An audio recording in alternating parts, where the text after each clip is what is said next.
Welcome to the Viral Solutions podcast. We're going to talk about how to make your website stand out. Now, this is part 2 in a series. In this one in particular, we're going to talk about website content tips and the like. First, let's put this into context. Trying to get your website to stand out from 1.7 billion websites currently published as of 2019 seems pointless. And it is pointless.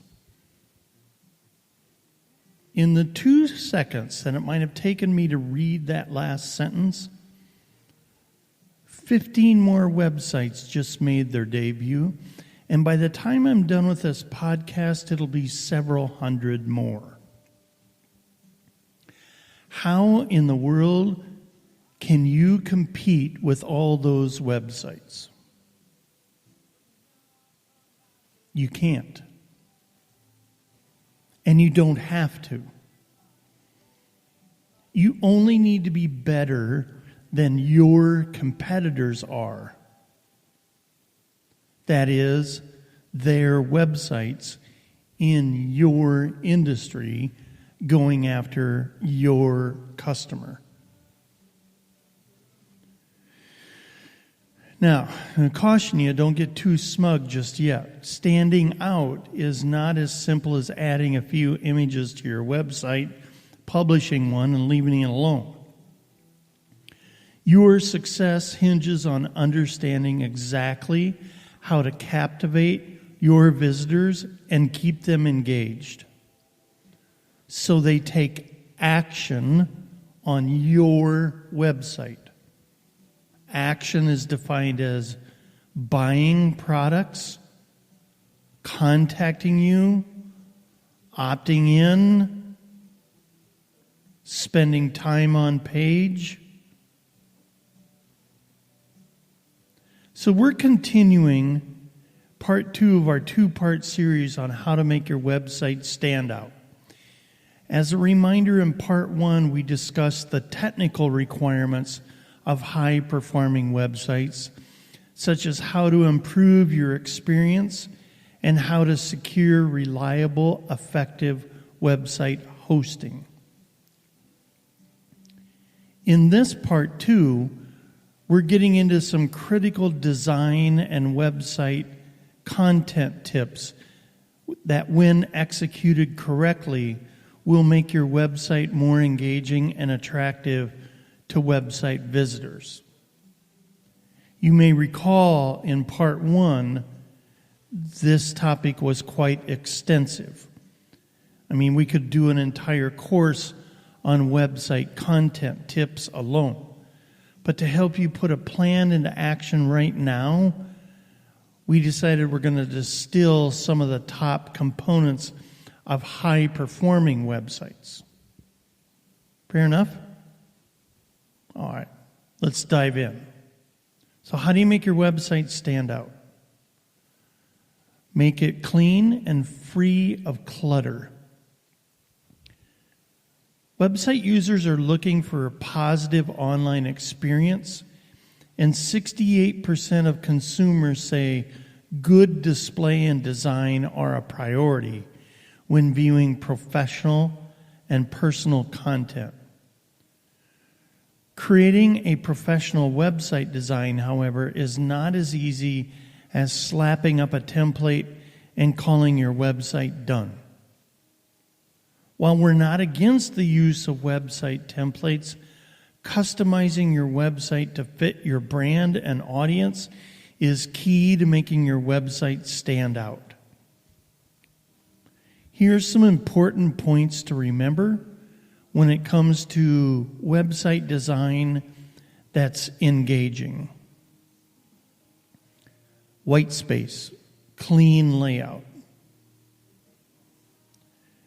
We all find ourselves addicted to adding new things to our website, but that creates clutter, and clutter is the enemy of website conversions. Your website is more important than the building you own.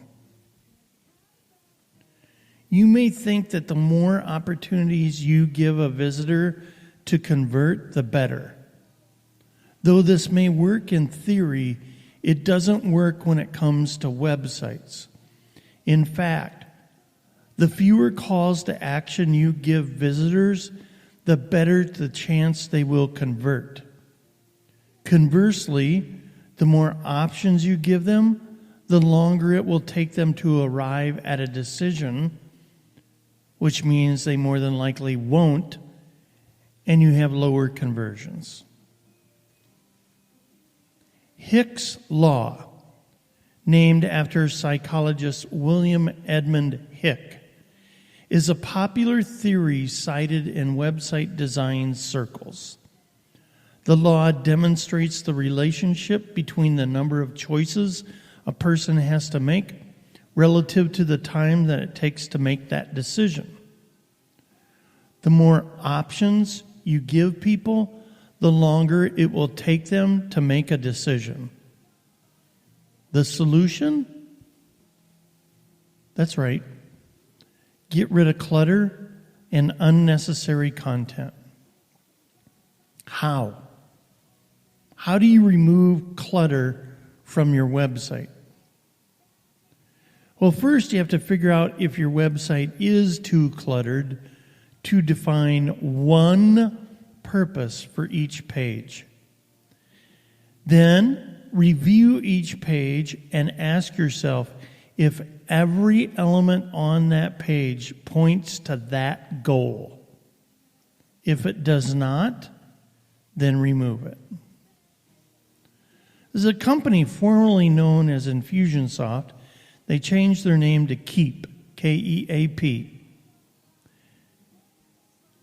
They have a page that is 100% focused on the software's features, and that's it.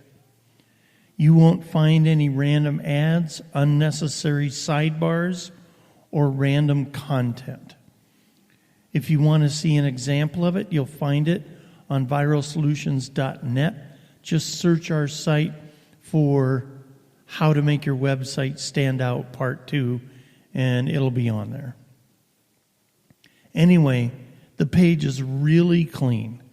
It's got some icons on there that send a message to you, like a picture of a mobile phone, a picture of a calendar. I mean, those all relate to messaging and appointments. They have some nice white space on there, so it gives those items a stronger focus. If this page had more elements on it than the 3 calls to action they assume you want to make, those 3 wouldn't stand out as much as they do.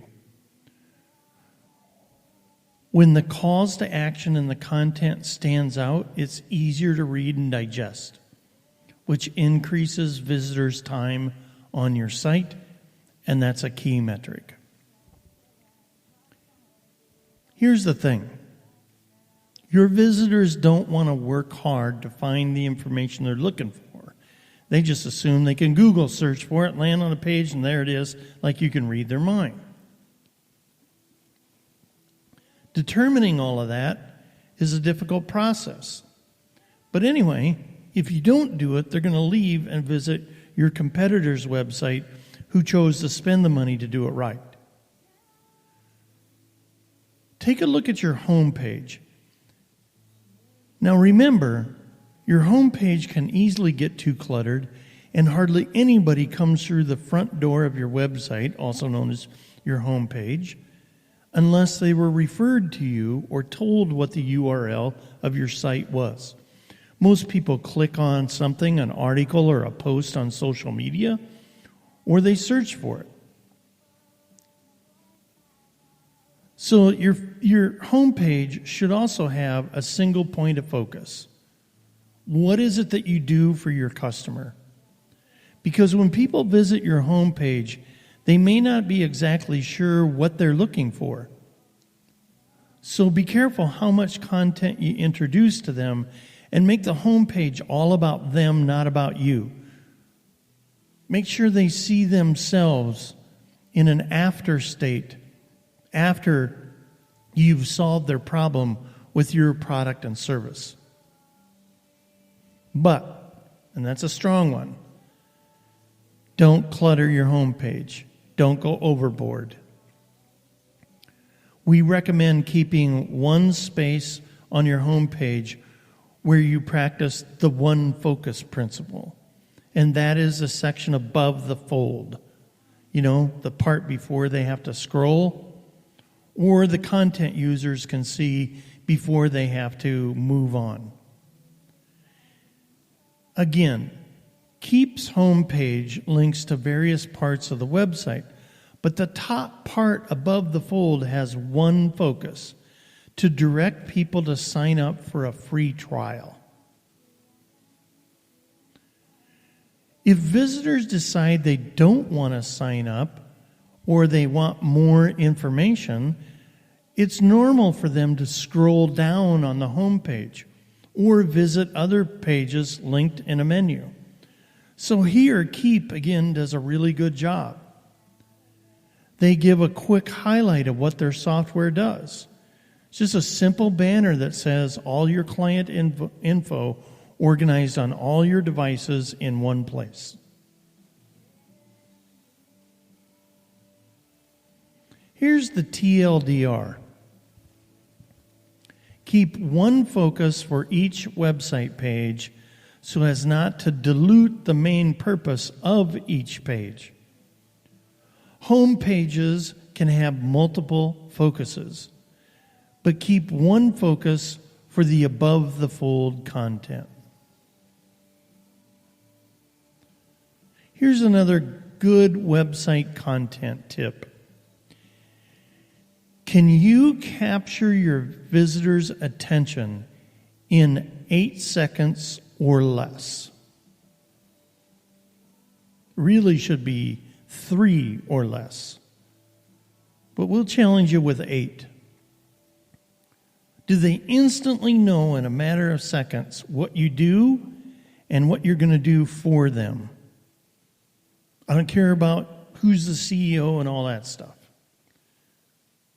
So you may have read website content tips all over the internet that note you only have 8 seconds to engage a website visitor to keep them interested. And as we previously mentioned, we could argue that this takes too long. 8 seconds is too long. If it takes more than a few or an instantaneous glance, they're going to hit the back button. So how do you get your visitor to pay attention to your website content? Well, you've got to speak to your target's needs. Every business wants to talk about themselves. No, tell me what you're going to do for me, your potential customer. You got to connect with your website visitors right away, or you lose them.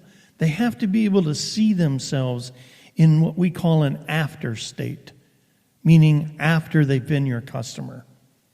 Yeah, I'd like to look like that. That requires an understanding of what your visitors want, what their deepest needs are that they don't voice to anybody, and what type of words and language and images resonate with them. To do that, you have to create a customer avatar and do some market research. Do this before you ever create or even choose to improve your website look, feel, or the content on it. This research will help you better understand your audience's needs, problems, and objections. Use this research data to create your website content so you can captivate visitors and keep them on your site longer, compelling them to convert. We've got a handy guide at viralsolutions.net on market research. Check it out. Next, make sure your content's readable. Is it clear, formatted correctly, use an easy-to-read font. When creating content for your website, the second most important rule of thumb is it readable. Easy on the eyes, easy in any environment. Clear, crisp, plenty of white space. Bullet points, because people read the highly bolded headlines and bullet points. They don't like to read large blocks of text. That's how you create compelling, benefit-driven headlines that beg to be noticed. Once I look at a page and I'm scrolling through it and I see the headlines and the bullet points, if those things get to my attention, I'm likely to then go back and read more of the page. There's a great example of it on viralsolutions.net blog. All right?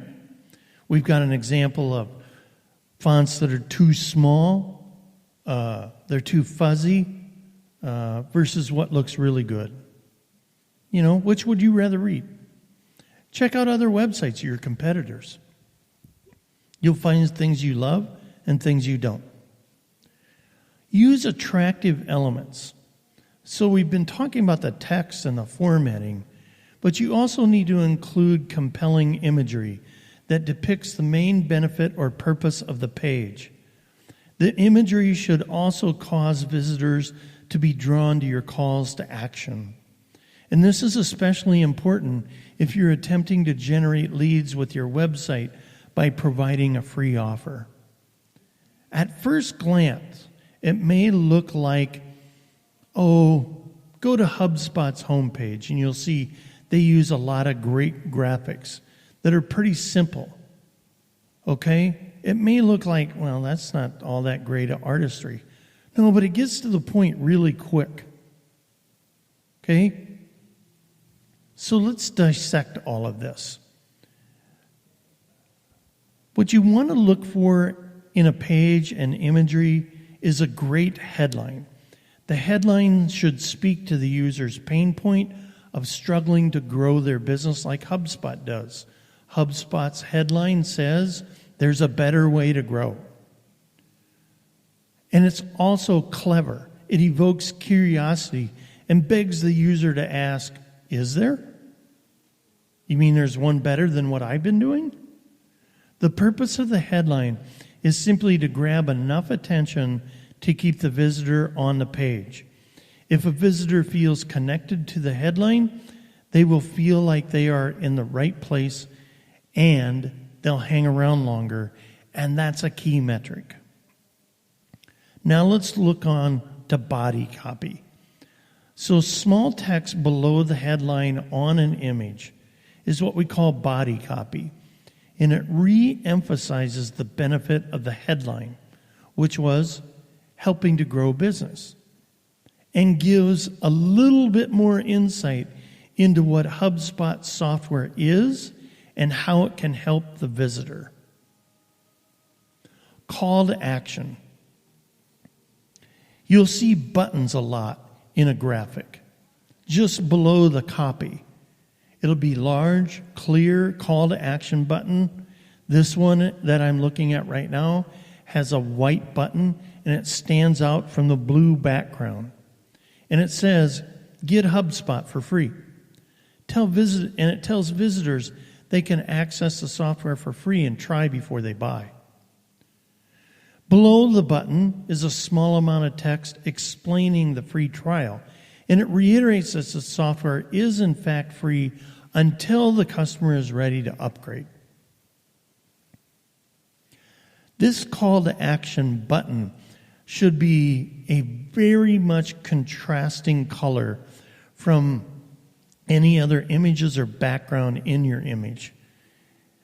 Honestly, Viral Solutions has tested these, and ones that are downright ugly and contrasting convert even better. A pro tip on compelling imagery. Creating high-converting website design and content elements, that takes practice. Test, test, and test. You never truly know what converts on your website And don't assume that you're the expert and that you know your customer better.